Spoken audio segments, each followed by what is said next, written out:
ఎందుకంటే వాస్తవంగా ఇప్పుడు మీరు చెప్పినటువంటి విధానం ఎక్కడ కూడా లేదు. నా తెలిసిన నల్గొండ జిల్లాలో అయితే మా మునుగోడే నాది. మరి మేమే ట్రాక్టర్లు పెట్టి కాలిపోతే ట్రాన్స్ఫర్ తీసుకుపోతే 3-4 రోజులు పడతా ఉంది. మునుగోడు ప్రాంతం మీరు ఎవరికైనా ఫోన్ చేయండి. మునుగోడులోనే ఆ మరమ్మతు కేంద్రం ఉంది. ఒక ట్రాన్స్ఫారం కాలిపోతే 3 రోజులు 4 రోజులు పడతా ఉంది. అదేవిధంగా నార్కడపల్లి మండలంలో కూడా అదే పరిస్థితి. నల్గొండ జిల్లాలో ఎక్కడ కూడా మీరు చెప్పిన దాని అధికారులు తీసుకొచ్చి ట్రాన్స్ఫారం కాలిపోతే తీసుకుపోయినటువంటి దాఖలాలు లేవు. బహుశా చైర్మన్ గారు కూడా నల్గొండ జిల్లా, వారు కూడా ఉరుమడ్ల పెద్ద వ్యవసాయ రంగం ఉన్నటువంటి గ్రామం. అందువల్ల మీరు చెప్పే క్షేత్రస్థాయిలో అమలైతే లేదని సందర్భంగా నేను గుర్తు చేస్తూ ఉన్నాను. మరి చాలా దారుణంగా ఉంది. నిజంగా రైతులే స్వయంగా 10,000 రూపాయలు 15,000 రూపాయలు ఖర్చు అయ్యేటువంటి పరిస్థితి ఉంది.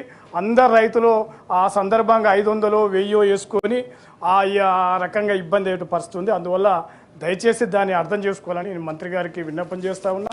అదేవిధంగా చాలా ఇబ్బందికర వాతావరణం. పోళ్ళు గతంలో ఒక 3 డ్యూటీలు కడితే ఒక 7 పోళ్ళు 5 పోళ్ళు ఇచ్చేది గత ప్రభుత్వాల.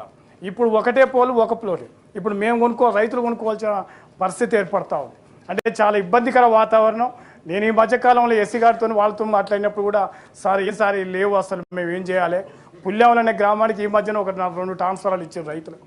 అందువల్ల క్షేత్రస్థాయిలో మీరు చెప్పేది అమలైతే లేదని సందర్భంగా మంత్రి గారి దృష్టికి చైర్మన్ గారితో తీసుకొస్తా ఉన్నాం.